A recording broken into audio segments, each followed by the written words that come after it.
Anak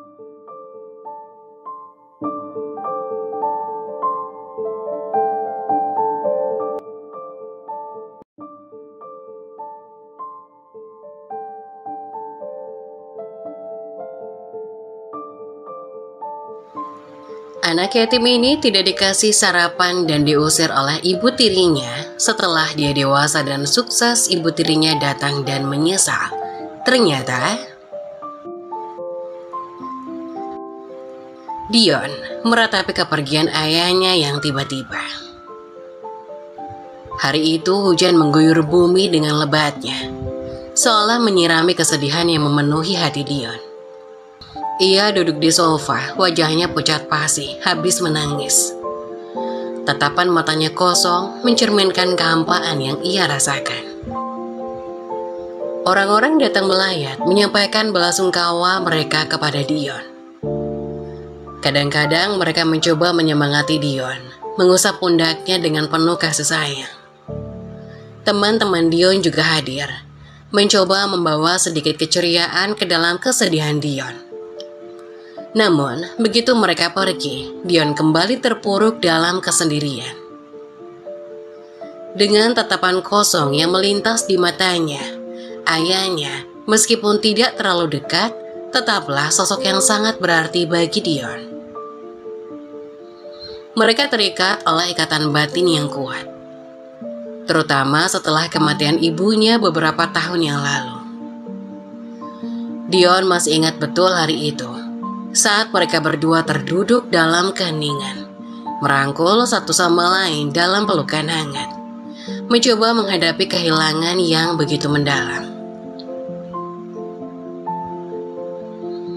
Tetapi sekarang, ayahnya juga telah pergi meninggalkan Dion. Dion merasa seolah-olah telah kehilangan segalanya. Vania, wanita yang kini menjadi ibu tirinya, tidak bisa menggantikan peran seorang ibu yang sebenarnya. Baginya, Dion dan Vania hanyalah dua orang asing yang tinggal di bawah satu atap. Seminggu berlalu sejak kepergian ayahnya. Dion mulai bangkit dari keterpurukan. Dengan semangat baru yang mulai tumbuh di dalam dirinya, ia memutuskan untuk keluar dari kamar dan menghadapi dunia luar. Turun ke ruang makan, ia hendak mengambil piring untuk sarapan. Mencoba memulai hari dengan langkah kecil. Namun tiba-tiba langkahnya terhenti. Dion merasa matanya penuh dengan keheranan saat melihat Vania menatapnya dengan pandangan tajam. Seolah-olah ia melihat seorang maling yang hendak mencuri makanan dari meja. "Dion, apa yang kamu lakukan di sini?" desis Vania dengan nada tajam, mencoba menekan Dion. Dion terperanjat. Ia tidak mengerti apa yang sedang terjadi. "Aku hanya hendak sarapan, Ibu," jawabnya dengan suara lemah, mencoba menjelaskan. Namun Vania tidak mendengarkan penjelasannya. Ia terus menatap Dion dengan pandangan mencurigakan. "Kau tidak punya hak untuk mengambil makanan di sini. Ini rumahku, bukan rumahmu," ujarnya dengan keras, meninggalkan Dion terdiam dan terkejut.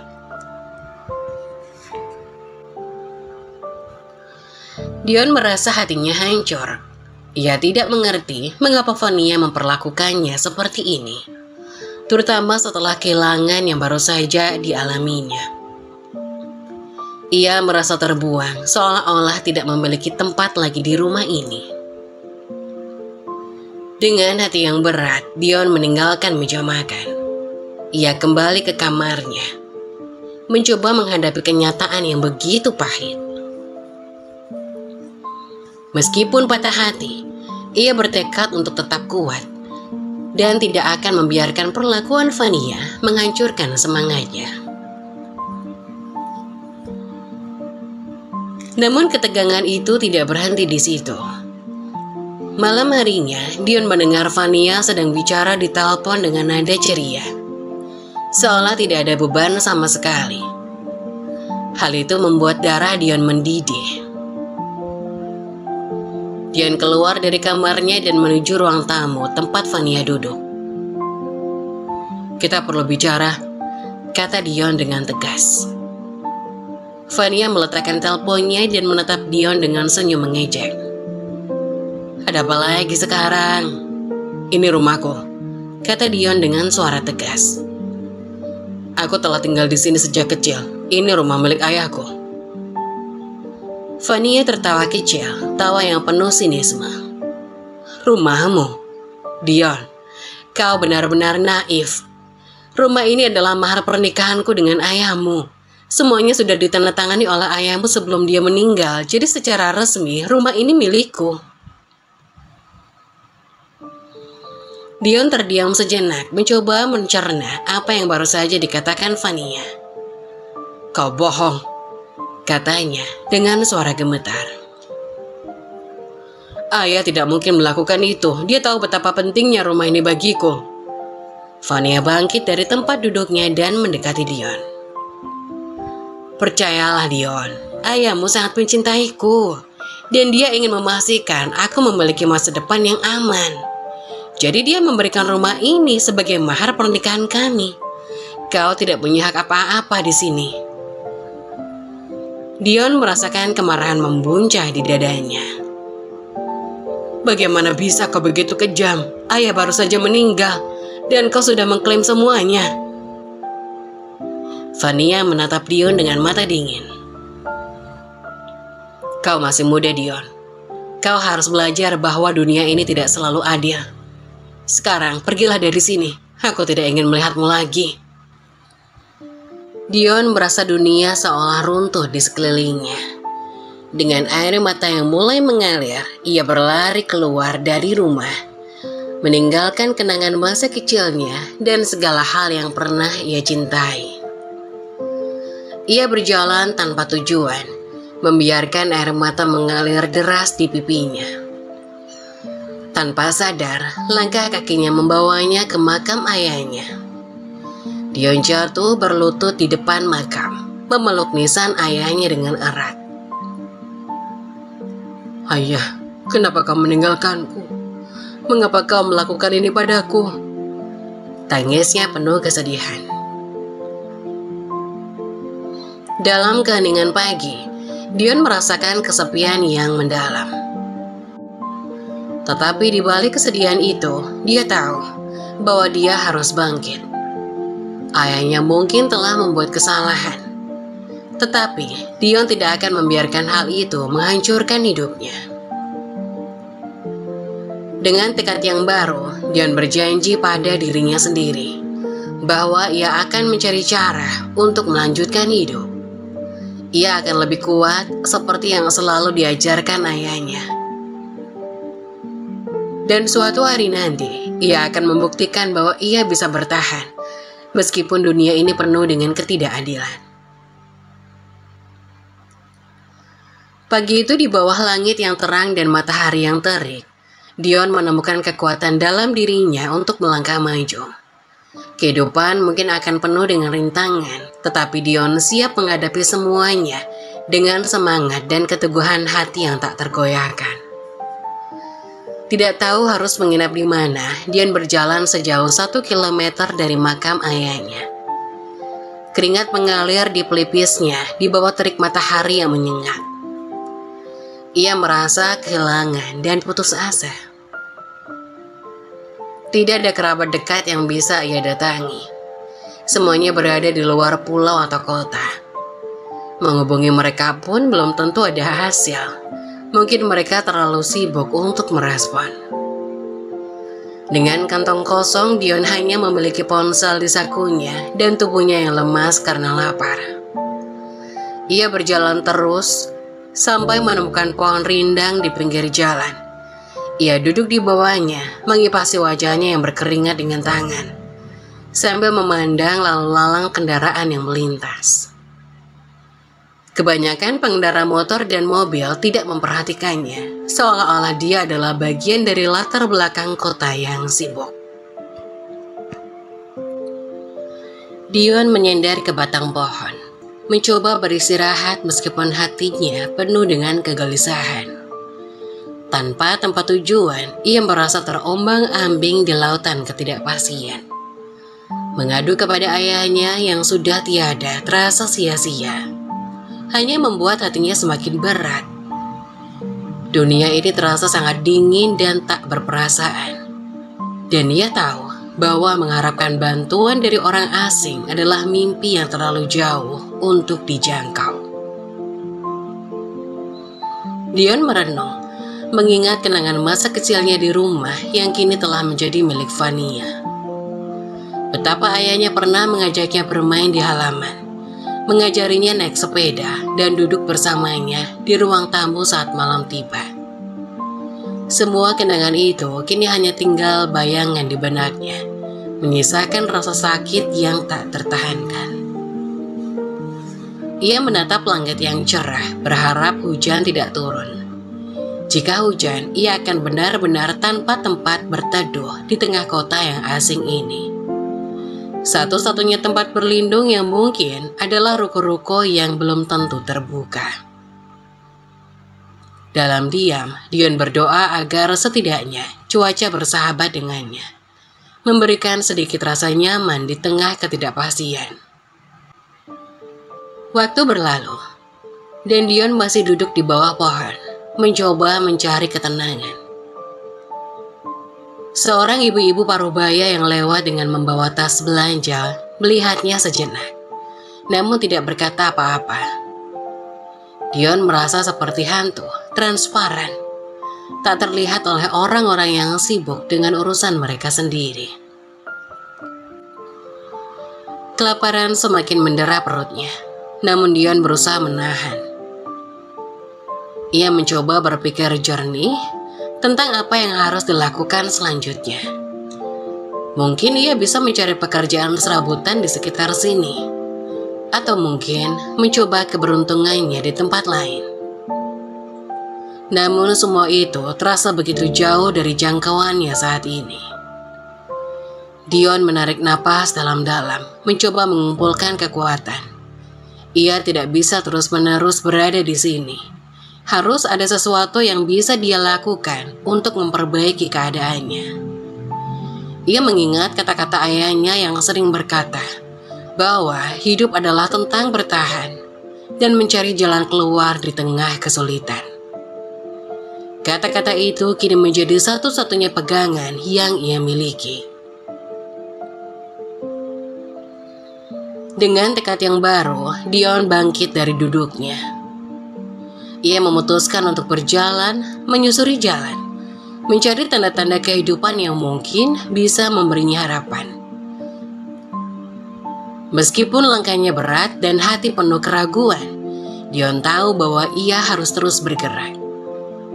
Di dunia yang tak selalu ramah ini, ia berjanji pada dirinya sendiri untuk tidak menyerah, untuk terus mencari jalan meskipun terjal dan penuh rintangan. Dion berjalan menyusuri jalanan kota dengan perut yang keroncongan. Setiap langkah terasa berat, namun tekadnya untuk mencari makan membuatnya terus bergerak. Sore itu, ia memutuskan untuk menghampiri warung-warung kecil yang berderet di sepanjang jalan, dengan harapan dapat bekerja sebentar untuk mendapatkan makanan.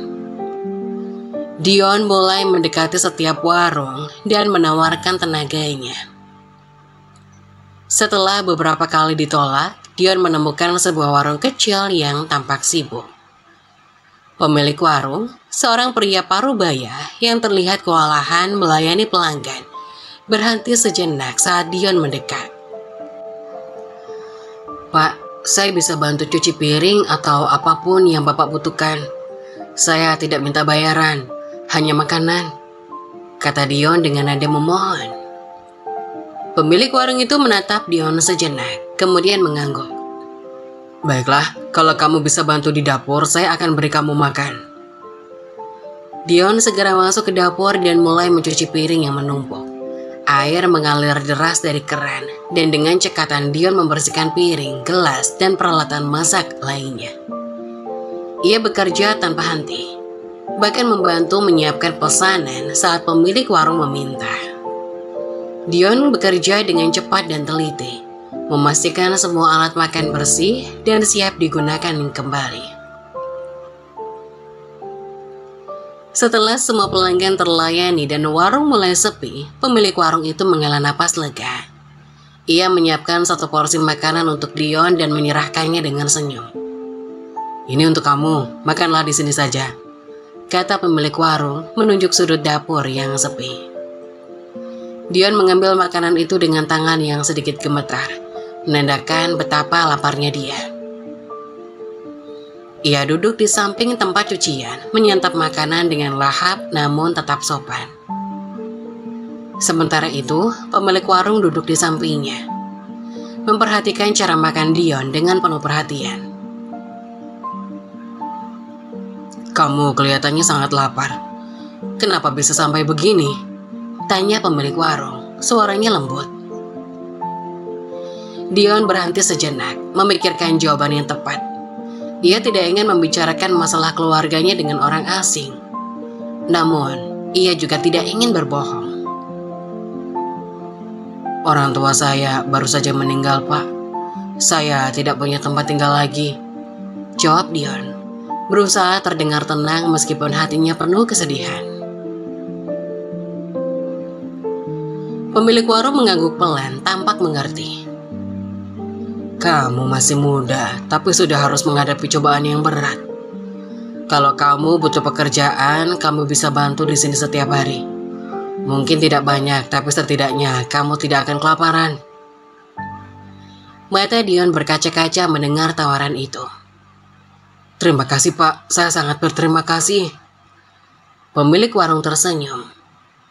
"Tidak perlu terima kasih, kamu yang membantu saya. Lagi pula, membantu sesama itu kewajiban kita." Dion melanjutkan makannya dengan perasaan lega. Setidaknya untuk saat ini, ia tidak perlu khawatir tentang perut kosong. Setelah selesai makan, ia kembali bekerja membantu pemilik warung membereskan tempat itu hingga benar-benar bersih. Saat malam tiba, Dion pulang dengan perasaan yang sedikit lebih baik. Di tengah segala kesulitan, ia menemukan kebaikan dari orang asing yang memberinya harapan. Meskipun perjalanan hidupnya masih panjang dan penuh tantangan, Dion bertekad untuk terus berusaha dan tidak menyerah. Hari itu, di bawah pohon rindang dan warung kecil, Dion menemukan secercah cahaya di tengah kegelapan hidupnya. Sinar matahari pagi yang hangat menyinari kuburan umum di pinggiran kota. Suasana sunyi hanya ditemani suara angin yang menggerakkan dedaunan. Dion, yang kini berusia 25 tahun, berjalan pelan menuju makam ayahnya. Hari ini adalah ulang tahunnya, momen yang selalu membuatnya merenung lebih dalam tentang masa lalu dan perjalanan hidup. Ia belum sempat mengunjungi makam ayahnya selama beberapa bulan terakhir karena sibuk mengurus surat kepemilikan rumah. Kini dengan hati yang penuh rasa syukur dan beban kenangan, Dion menjejakkan kaki di tanah makam. Di kejauhan, Dion melihat seorang wanita yang tampak familiar sedang memeluk gundukan tanah makam ayahnya. Tangisan wanita itu terdengar lirih, penuh dengan penyesalan yang mendalam. Wanita itu Fania, ibu tirinya yang pernah mengusirnya dari rumah. Sekarang tampak begitu rapuh dan menyesal. Setelah selesai berdoa, Fania bangkit hendak meninggalkan makam. Ketika ia berbalik, matanya bertemu dengan sosok Dion yang berdiri kaku beberapa meter di belakangnya. Dion tidak menatapnya, matanya tertuju pada nisan ayahnya dengan pandangan kosong. Fania merasa bersalah dan penuh penyesalan, langsung menghampiri Dion. "Dion," suaranya bergetar penuh emosi. "Maafkan aku sangat menyesal." Fania memeluk tubuh Dion yang kini tegap dan kuat, namun Dion tetap tak bergerak. Kedua tangannya terkepal kuat di samping tubuhnya. Ia menatap lurus ke depan, mengingat masa-masa sulit yang telah ia lalui. Kilasan kenangan pahit kembali menghantamnya. Ingatan saat Vania tidak memberinya sarapan dan mengusirnya dari rumah. Rasa sakit hati yang ia rasakan saat itu masih terasa segar, seolah baru kemarin terjadi. Aku tahu aku salah, Dion. Aku tahu aku telah melakukan kesalahan besar. Lanjut Vania dengan suara yang bergetar. Air matanya mengalir di pipinya. Tapi tolong beri aku kesempatan untuk memperbaikinya. Dion menghela napas panjang, masih menatap nisan ayahnya. Kenapa sekarang, Vania? Kenapa baru sekarang, setelah semua yang aku lalui? Suaranya terdengar datar, namun penuh dengan luka lama yang masih menganga. Vania terisak. Aku tidak tahu, Dion. Aku bodoh, aku serakah. Aku tidak tahu apa yang aku lakukan sampai akhirnya kehilangan segalanya.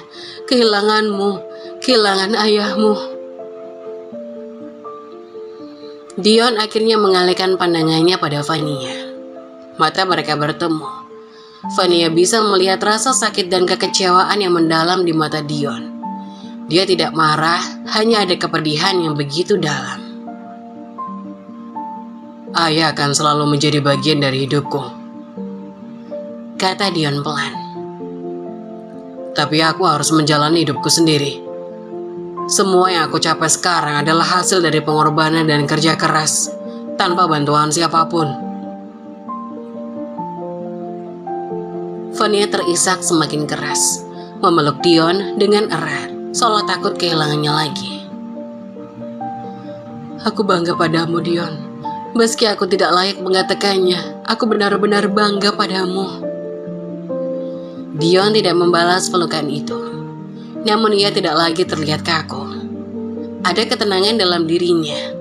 Sebuah penerimaan atas masa lalu yang pahit. Aku berharap, Vania, kau bisa menemukan kedamaian. Aku sudah memaafkanmu, tapi aku harus melanjutkan hidupku. Vania melepaskan pelukannya perlahan, menatap Dion dengan mata yang penuh air mata.